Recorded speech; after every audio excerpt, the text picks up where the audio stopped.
Welcome back to the brand strategy stream of the Digital Marketing Innovation Summit of Webit Festival. He's a veteran digital marketer with over 20 diverse years in technology, advertising, and marketing. For the past 5 years, he led Havas in New York, specifically focusing on scaling and deploying innovation. His work includes campaign work for Nike, Taylor Swift, Justin Bieber, Intel, and many more. It's my pleasure to welcome on stage Mr. Jercinovic, President and Global Brand Director of Havas Worldwide.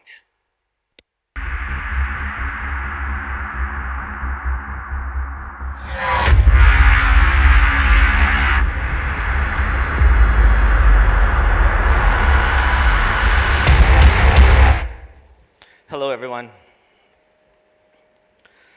So I'm here to talk to you about the future, and I believe the future is here, and the future is cognitive. When people talk about the future, they always want to talk about flying cars or killer robots, but the truth is, the way that we think about artificial intelligence has been led by science fiction writers and those that drive our cinematic experience. And the experience itself is much more than that. You see, the anti-utopian, despotic future in which the robots themselves are overlords and take over is only a negative version of the truth.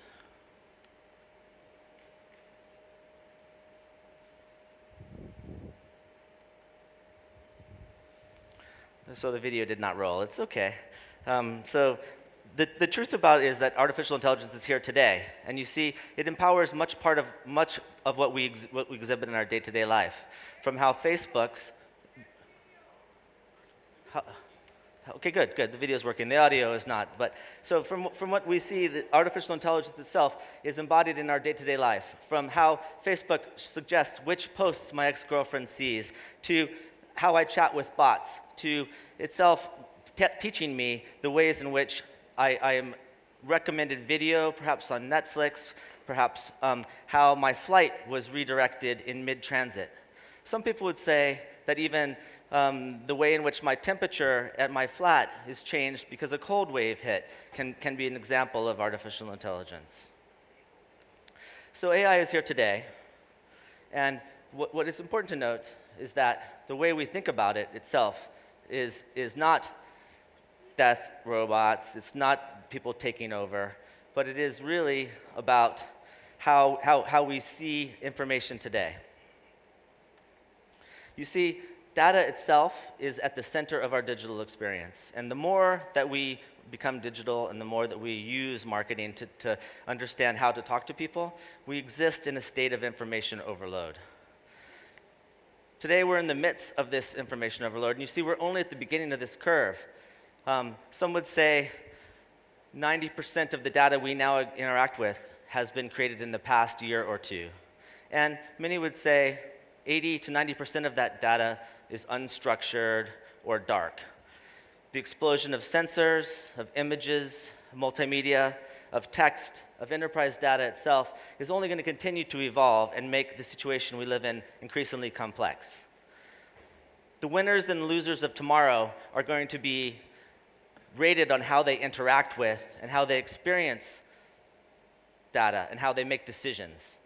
You see, cognitive is the compelling advantage that enables a new partnership between people and computers. And the important thing is it's not man versus machine. It's not the fact that the machines are against us, but it's about the fact that the machines themselves enhance and scale our human experience.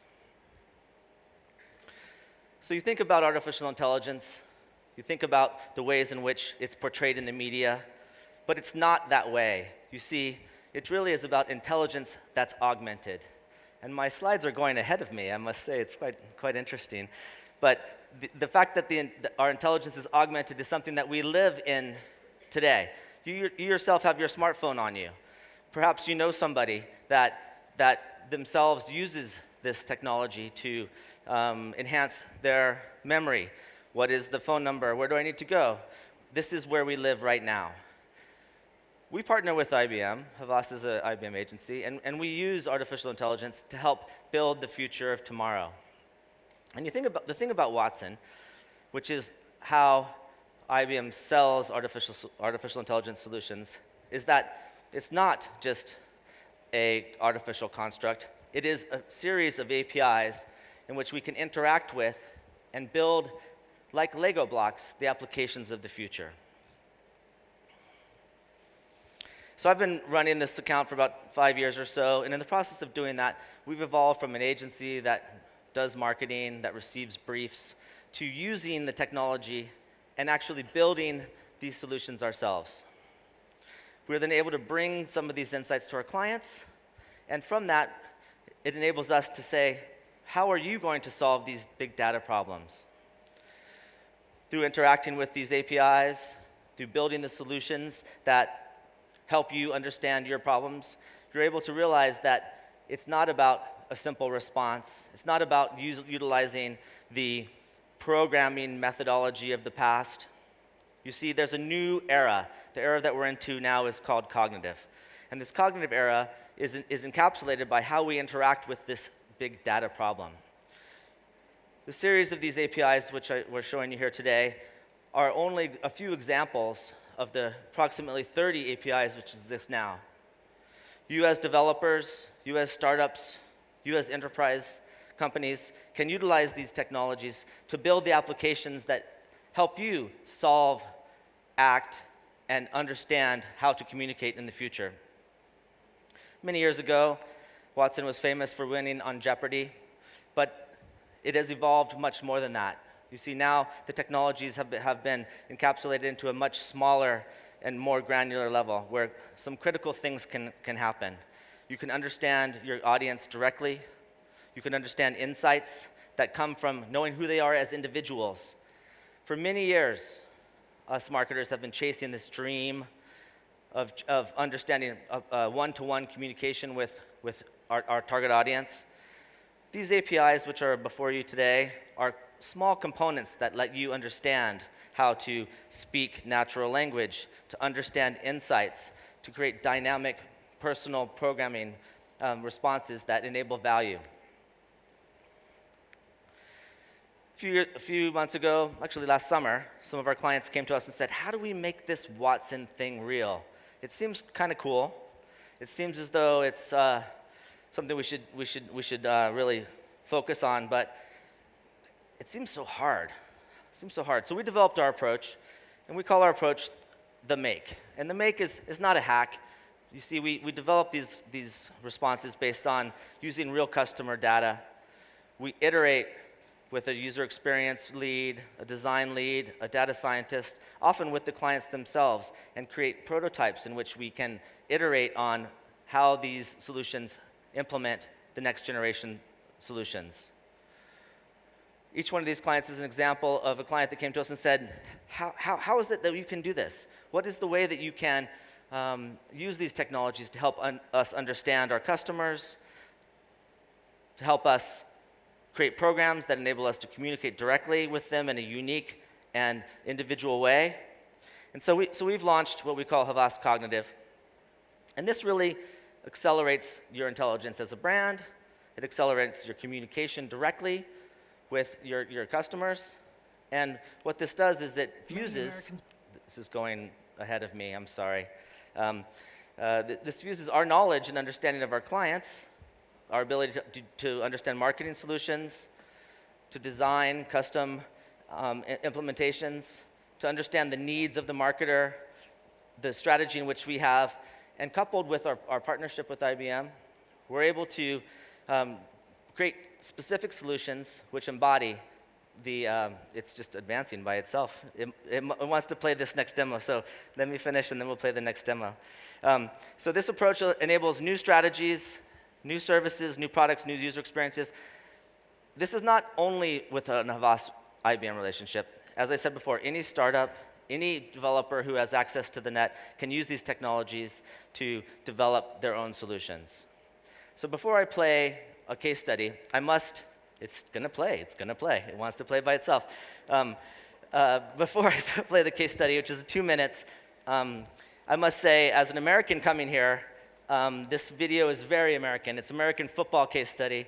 And I must think, I must tell you that I think that we must apply it to the football of Europe. And whereas the ideas and the value that are espoused in this case study, it wants to play, are applicable to any business. It does have an American voice. So imagine if you use these insights to apply to your sport. Okay, so the audio needs to play on this video. Are you guys ready? It's going to go now. Many Americans believe to be successful in the stock market, you just need to be lucky. But TD Ameritrade knows the real key to being a successful investor is confidence. And they have some of the best confidence-building investment tools in the industry. So how could TD Ameritrade prove to people that confidence and success go hand in hand? Football. A place where people already believe their support and confidence have a direct impact on their team's success. Introducing TD Ameritrade's most confident fans. In partnership with the NFL, we created the first ever digital experience that used social data to prove the power of confidence in football and investing. All fans had to do was link their social profiles and show support for their favorite teams. These posts were then analyzed by supercomputer IBM Watson using a custom algorithm we created in partnership with IBM. This custom algorithm enabled Watson for the first time ever to analyze the language in fans' social posts, determine the levels of confidence displayed for their favorite teams, and convert those levels into measurable data. During the campaign, Watson analyzed hundreds of thousands of social posts, ranking fans based on their confidence levels.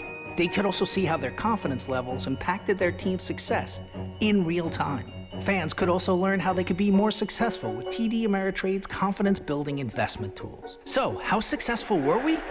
Well, we actually predicted the winner of Super Bowl 50, the Denver Broncos, solely based on fans' confidence levels. The business results were also a confidence boost. During the initiative, brand consideration increased over 23%. Participants spent a record-breaking 20 minutes on the site, and investments with TD Ameritrade increased by $800 million. But more importantly, TD Ameritrade proved that to be successful, all you need are the tools and the confidence that comes with them. So before I leave you today, I have to ask you, like the tools of the last century, which drove our development of new technologies and new solutions, the advent of artificial intelligence and tools like Watson enabled us to develop the solutions of tomorrow. Thank you.